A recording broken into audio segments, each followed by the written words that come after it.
জয় হিন্দ। সম্প্রতি Stockholm international piece research institute অর্থাৎ সিপ্রির ২০২৬ সালে বার্ষিক রিপোর্ট প্রকাশিত হয়েছে। সিপ্রি প্রতি বছর সারা বিশ্বের নিউক্লিয়ার অ্যাসেট সম্পর্কিত তথ্য প্রকাশ করে। এছাড়াও প্রতিটি দেশের মিলিটারি সক্ষমতা, অস্ত্র আমদানি রপ্তানি সংক্রান্ত তথ্য এবং আগামী দিনে যুদ্ধের গতি প্রকৃতি ইত্যাদি নানা বিষয় নিয়ে গবেষণামূলক তথ্য প্রকাশ করে থাকে।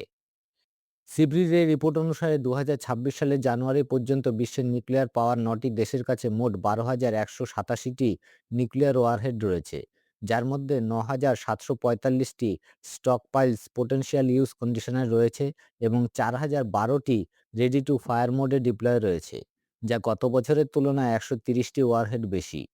এই ৯টি দেশ হলো আমেরিকা, রাশিয়া, ইউকে, ফ্রান্স, চীন, ভারত, পাকিস্তান, নর্থ কোরিয়া এবং ইসরায়েল। রিপোর্ট অনুযায়ী আমেরিকার কাছে আছে ৫,০৪২টি ওয়ারহেড, যার মধ্যে অ্যাক্টিভ স্টক ফাইলস হল ৩,৭০০টি, ডিপ্লয়েড কন্ডিশনে রয়েছে ১,৭৭০টি। রাশিয়ার কাছে আছে ৫,৪২০টি ওয়ারহেড, যার মধ্যে অ্যাক্টিভ স্টক ফাইলস হল ৪,৪০০টি, ডিপ্লয়েড কন্ডিশনে রয়েছে ১,৭৯৬টি। ইউকের কাছে আছে ২২৫টি ওয়ারহেড, যার সবকটি অ্যাক্টিভ স্টক ফাইলস, ডিপ্লয়েড কন্ডিশনে রয়েছে ১২০টি। ফ্রান্সের কাছে আছে ৩৭০টি, যার মধ্যে অ্যাক্টিভ স্টক ফাইলস হলো ২৯০টি, ডিপ্লয়েড কন্ডিশনে রয়েছে ২৮০টি। চীনের কাছে আছে ৬২০টি, যার অ্যাক্টিভ স্টক ফাইলসও ৬২০টি, ডিপ্লয়েড কন্ডিশনে রয়েছে ৩৪টি। ভারতের কাছে আছে ১৯০টি ওয়ারহেড, যার সবকটি অ্যাক্টিভ স্টক ফাইলস আর ডিপ্লয়েড কন্ডিশনে রয়েছে ১২টি।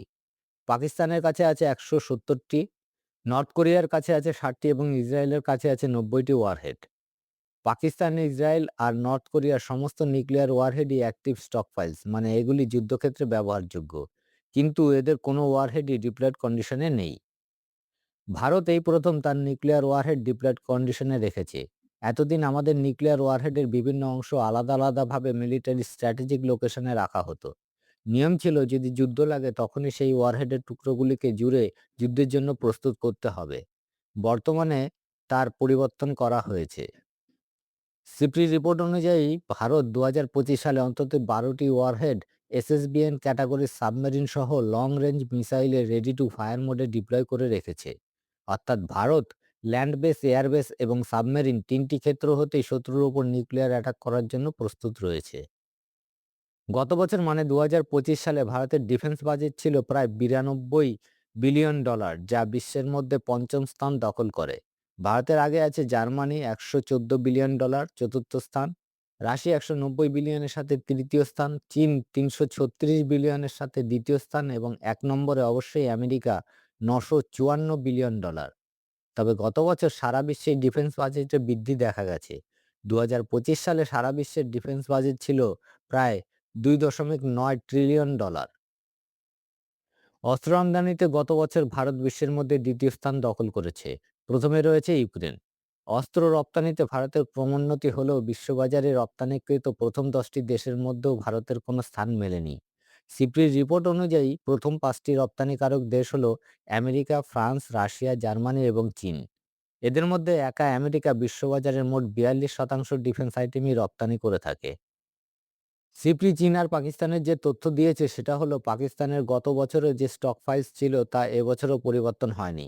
মানে পাকিস্তানের নিউক্লিয়ার অ্যাসেট বর্ধিত হয়নি, কিন্তু পাকিস্তান তার nuclear capable long range ballistic মিসাইলের ওপর জোর কদমে কাজ চালিয়ে যাচ্ছে এবং এমআইআরভি টেকনোলজি ডেভেলপ করার প্রয়াস চালিয়ে যাচ্ছে।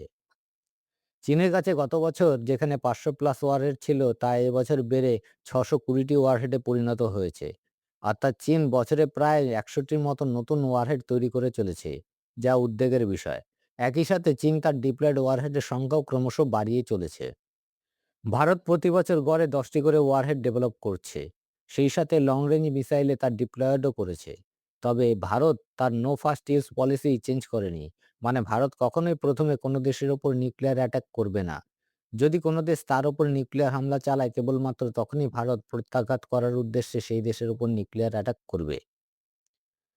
সিপি রিপোর্ট অনুযায়ী সামগ্রিকভাবে নিউক্লিয়ার ওয়ারহেডের সংখ্যা কমলেও ভারত, চীনের মতো উদীয়মান শক্তিগুলি যেভাবে তাদের নিউক্লিয়ার আর্সেনালের সংখ্যা বৃদ্ধি করে চলেছে তা উদ্বেগের বিষয়। এছাড়া প্রতিটি দেশ যেভাবে long range hypersonic ballistic missile এবং এমআইআরভি টেকনোলজি ডেভেলপ করার প্রয়াস করে চলেছে, তা বিশ্ব শান্তির জন্য মোটেও সুখবর নয়। অপরদিকে বিশ্বের নানা প্রান্তে সংঘাত ক্রমবর্ধমান।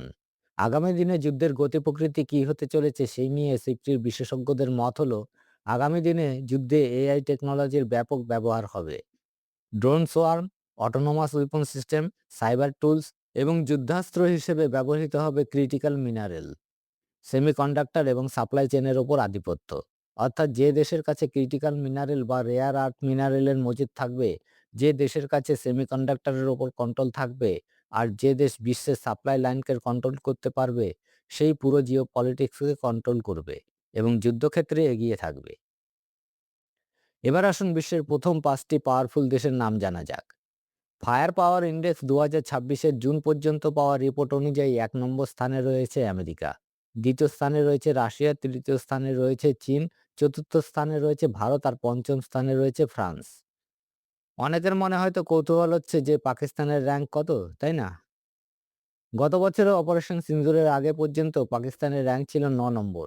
অপারেশন সিন্দুরের সময় এমন ধোলাই হয়েছে যে এক ধাক্কায় ১৪ নম্বর স্থানে পৌঁছে গিয়েছে।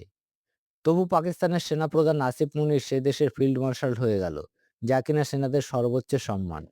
অর্থাৎ যুদ্ধে হেরে গিয়ে ফিল্ড মার্শাল। যদি যুদ্ধ জিততো তাহলে কি হতো ভাবুন একবার। আর আমরা আমাদের দেশের সেনাপ্রধানের নামও জানি না।